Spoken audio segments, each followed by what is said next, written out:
Students, welcome to new lecture. Last lecture तक हमने discuss कर लिया था, डाटा मॉडलिंग को डिस्कस किया था और उसमें इंग्रेडिएंट्स उसके डिस्कस किए थे। उसमें जो एक मेन था उसका इंग्रेडिएंट वो था एंटिटीज़ देखी थी हमने। और आज हम उस लेक्चर में देखेंगे कि उन एंटिटीज़ के रिलेशनशिप को हम ग्राफिकली फॉर्म में किस तरह रिप्रेजेंट करते हैं। तो उसको जब हम ग्राफिकली रिप्रेजेंट करते हैं तो हम क्या कहते हैं कि हमारे पास एक डायग्राम आ जाती है और उस डायग्राम को हम कहते हैं ERD। E stands for entity, R stand for relationship and D stand for diagram. Okay, ये हमारा आज का टॉपिक है जो हमने डिस्कस करना है। तो फर्स्ट ऑफ ऑल इसको हम ERD को, एंटिटी रिलेशनशिप डायग्राम को, हमने बेसिकली यूज़ किया था रिलेशनल डेटाबेस में। ठीक है, RDB stands for relational database. लेकिन फर्दर हमने देखा कि अब ये हमारी यूज़फुल हो रही है, तो फिर हमने जितनी टाइप्स ऑफ डेटाबेस थी उसके लिए हमने एंटिटीज़ के रिलेशनशिप को रिप्रेजेंट करने के लिए हमने इसको यूज़ करना स्टार्ट कर दिया। ओके, नेक्स्ट हमारे पास इसके कुछ कंपोनेंट्स हैं। कौन कौन से कंपोनेंट्स हैं? फर्स्ट है इसका डेटा ऑब्जेक्ट। अब डेटा ऑब्जेक्ट्स क्या होती हैं? एंटिटीज़ ही होती हैं। ठीक है, वो ऑब्जेक्ट्स जो इस रिलेशनशिप में अपना रोल प्ले कर रही होती हैं उनको हम क्या कहते हैं? डाटा को रिप्रेजेंट कर रही होती हैं, उसको हम कहते हैं कि हमारी कौन सी हैं? Data objects. एंटिटी का दूसरा नाम ही हमारा है डाटा ऑब्जेक्ट्स। दूसरा है एट्रीब्यूट्स। जो हमारी एंटिटीज़ होती हैं, जो हमारी ये डाटा ऑब्जेक्ट्स होती हैं, उसकी जो प्रॉपर्टीज़ होती हैं, जो उसकी करैक्टरिस्टिक्स होती हैं, वो हमारी क्या कहलाती हैं? एट्रीब्यूट। ठीक है, हमारी डेटा ऑब्जेक्ट्स की या एंटिटीज़ की एट्रीब्यूट्स कहलाती हैं। नेक्स्ट हमने देखना है कि हमारी एंटिटीज़ हो गई, उसकी करैक्टरिस्टिक्स हो गई, एट्रीब्यूट्स हो गई। अब देखना है कि वो एक दूसरे के साथ रिलेट कैसे कर रही होती हैं। जब हम देखते हैं कि उनका आपस में रिलेट कैसे करती हैं वो, तो हम क्या कहते हैं कि हम उनका क्या देख रहे हैं, क्या डिस्कस कर रहे हैं? रिलेशनशिप डिस्कस कर रहे हैं।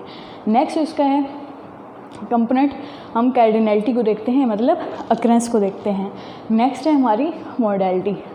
मॉडैलिटी बताती है कि नेचर कैसी है हमारी रिलेशनशिप की। ये हमने इसलिए मैं यहाँ पे सरसरी सा बता रही हूँ क्योंकि लास्ट लेक्चर में हमने कैर्डिनैलिटी और मॉडैलिटी को बहुत अच्छी तरह डिस्कस किया था। नेक्स्ट हम आ जाते हैं ये कि डाटा मॉडलिंग। ठीक है, जो लास्ट लेक्चर में हमने पढ़ा था डाटा मॉडलिंग और ERD।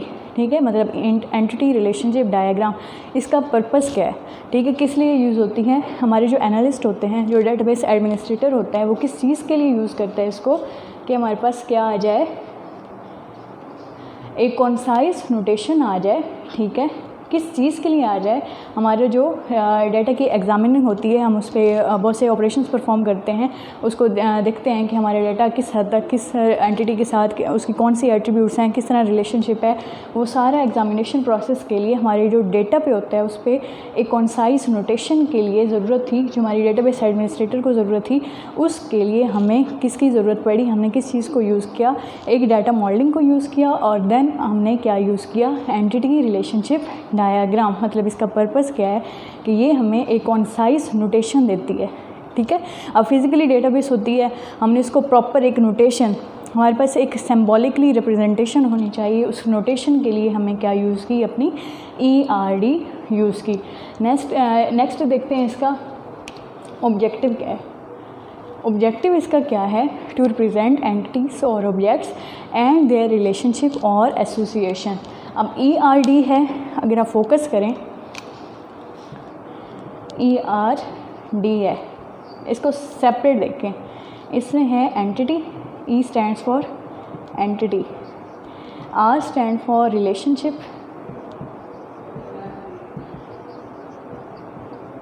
और D तो होगी ना हमारी डायग्राम है। अब ये डायग्राम में क्या क्या चीज़ है, ये किसको बताती है? एंटिटीज़ को बताती है। और R स्टैंड फॉर रिलेशनशिप, हमारे एंटिटीज़ हो गए और उसके रिलेशनशिप आपस में कैसे हैं उनको बताने के लिए जो हमारे डायग्राम यूज़ करते हैं उसको हम क्या कहते हैं? Entity relationship diagram. तो ये इसका क्या है?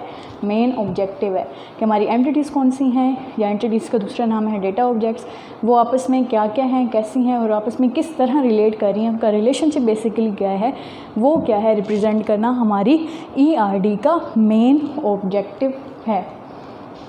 ओके, देन हम देखते हैं हमारे पास एक ग्राफिकली रिप्रेजेंटेशन ले लेते हैं, एग्जांपल ले लेते हैं।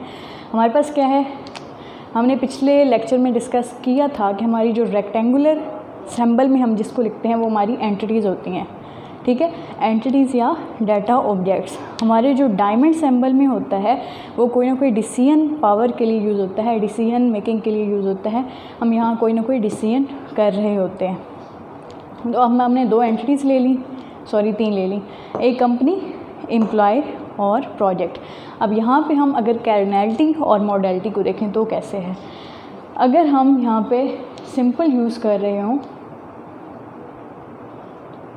ये क्या होता है 1 to 1, मतलब 1 के लिए हमने स्ट्रेट लाइन यूज़ करनी है। ये हो गया 1 to 1। 1 to मैनी के लिए हमारे पास क्या होता है, ये 1 के लिए स्ट्रेट लाइन, मतलब इस लोकेशन पे हमारी एक एंटिटी है और इस लोकेशन पे हमारी मैनी एंटिटीज़ पड़ी हैं। तो हम इस रिलेशनशिप को कहते हैं कि हमारा रिलेशनशिप क्या है, 1 to मैनी है। तो हमने सिम्बॉलिकली इसको कैसे रिप्रेजेंट किया है 1, और मैनी के लिए हमारे पास ये सिंबल होता है, ठीक है, 1 to मैनी। तो ये हो गया मैनी का।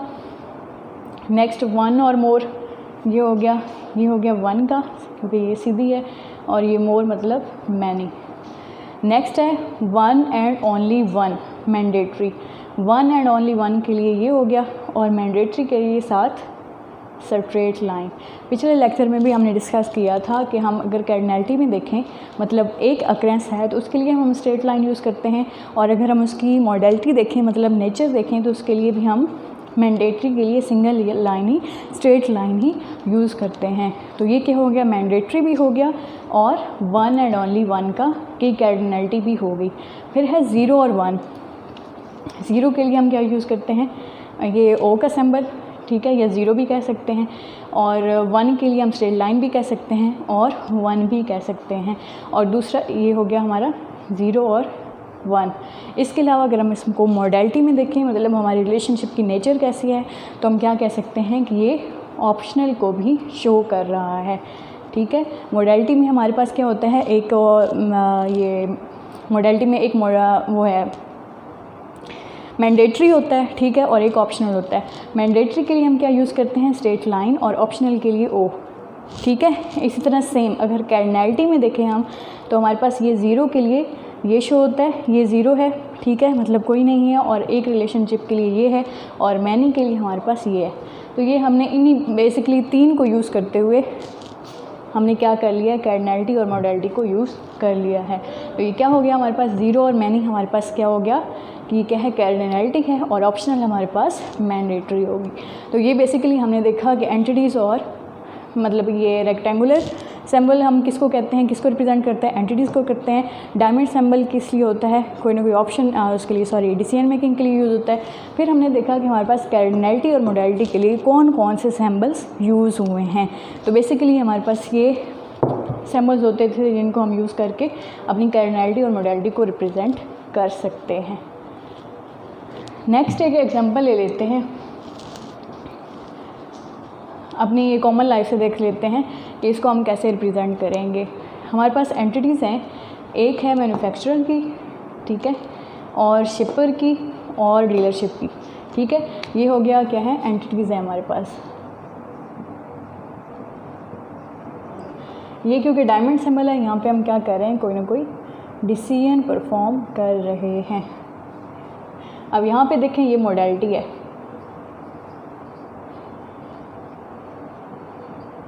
अब यहाँ पे मॉडलिटी क्या है, ऑप्शनल की है, मतलब हमारे पास रिलेशनशिप की नेचर कौन सी है, ऑप्शनल।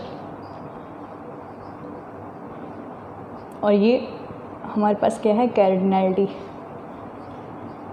कि कितनी अक्रेंस है हमारे पास, कार्डिनैलिटी हो गया। और ये कितने को शो कर रही है, हमारे पास कितने अक्कर हो रहे हैं, डीलरशिप, मैनी। ओके, नेक्स्ट हमारे पास ये सेम है, ये है कार्डिनैलिटी, ठीक है, कार्डिनैलिटी, और कितने हैं हमारे पास, सी लिख रही हूँ, और मैनी के लिए एम लिख रही हूँ। और ये हो गया हमारे पास मॉडलिटी, मतलब हमारे पास क्या है, मैंडेटरी, एम एम, एक हो गया मोडेलिटी के लिए, मतलब ये सिंगल स्ट्रेट लाइन हमें किसको शो कर रही है, हमारी मोडेलिटी को, और मैंडेटरी होना शो कर रही है।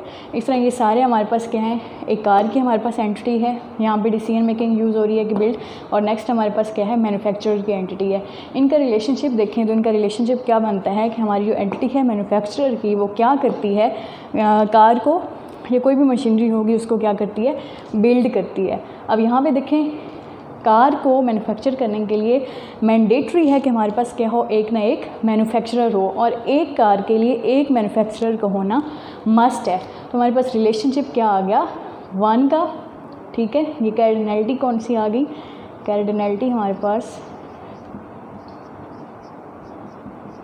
आ गई 1, और ये इसको ले लें मोडेलिटी को, मतलब नेचर कैसी है हमारी, तो वो क्या होगी, मैंडेटरी।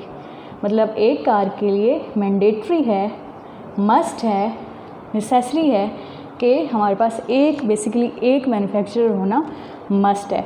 तो ये हमने क्या कर लिया, अपनी कैर्डिनैलिटी को भी देख लिया, अपने सिंबॉलिकली एंटिटी और उसको देख लिया, डायमंड सिंबल को देख लिया कि डिसीजन मेकिंग कैसे परफॉर्म हो रहा है। इसके अलावा हमने कैर्डिनैलिटी मोडेलिटी को भी डिस्कस कर लिया है।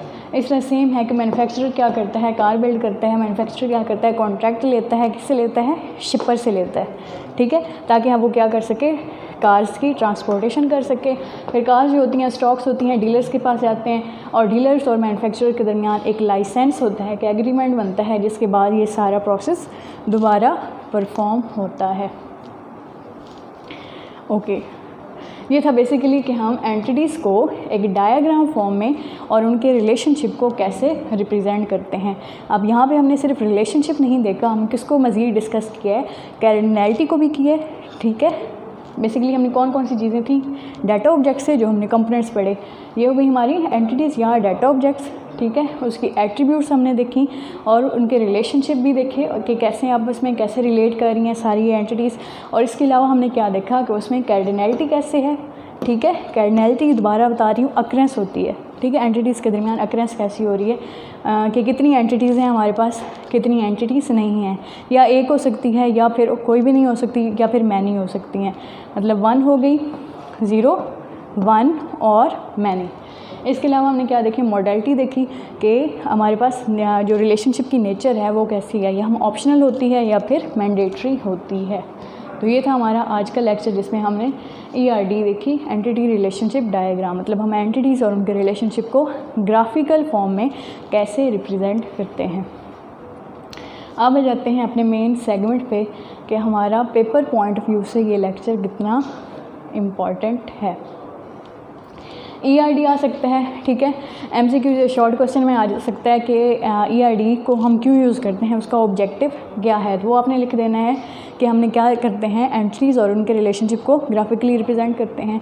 फिर ये आ सकता है कि MCQ शॉर्ट क्वेश्चन में आ सकता है कि पहले किस चीज़ के लिए ERD को यूज़ किया गया था, तो किस चीज़ के लिए यूज़ किया गया था, हमने रिलेशनल डेटाबेस में यूज़ किया था।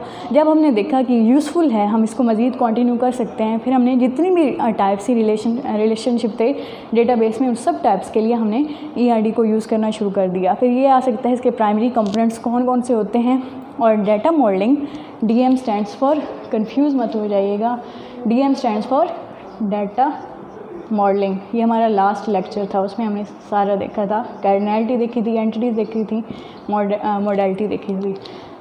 और DM डाटा मॉडलिंग और ERD का क्या आ सकता है, पर्पज़ आ सकता है कि ये किस चीज़ के लिए यूज़ हो सकती हैं, तो किस चीज़ के लिए यूज़ हो सकती हैं, अपने डेटा को एग्जामिन करने के लिए हमें कॉन्साइज नोटेशन देती है, सिंबॉलिकली रिप्रेजेंटेशन देती है।